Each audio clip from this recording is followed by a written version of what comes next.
Hello, স্টেজে যখন উঠেছিলি তখন কেমন লাগছিল? সত্যি বলবি? প্রথমে একটু নার্ভাস লাগছিল, কিন্তু তারপর গানের মধ্যে ঠিক হয়ে গেছে। তাহলে কি নাম্বারটা আমি নিয়ে নেবো? কারণ আমি বলার পরেই তুই ছটফটে হবি। এটা করলে কিন্তু হবে না, ঠিক আছে?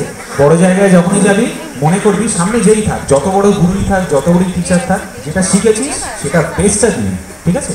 ভয় পাবি না।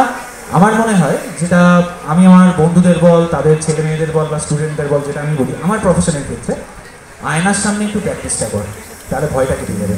সবার বাড়িতে তো ক্যামেরা, লেন্স এগুলো থাকে না, সম্ভব নয় সব মানুষদের। তো আমি যেটা করেছি পার্সোনালি, ক্যামেরার সামনে প্র্যাকটিসটা কর, অনেক ভয় কেটে যাবে, ঠিক আছে? আর যখন গানটা গাইবি, যে কোনো গান, মধুমালতী বল বা যে কোনো গান, গানের সাথে সাথে হাতের তালটা না পায়ের ওপর, তোর স্টেপিংসের সাথে যদি তালটা রাখিস আমার মনে হয় তাহলে ভালো হবে। পূজাদি কি বলো?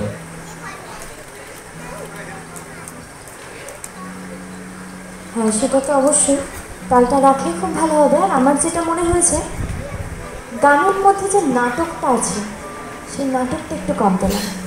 ভালো গেয়েছো, গাওয়া নিয়ে কিছু বলার নেই আমার, কিন্তু সুর তাল হলেই তো হয় না, গায়কিটাও দরকার হয়। সেই পরিমাণ অ্যাক্টিংটা আমি পেলাম না। ওটা আরেকটু বাড়িও, আরেকটু গানটা শুনো বেশি বেশি করে শুনলেই এই জিনিসগুলো ঠিকঠাক হয়ে যাবে।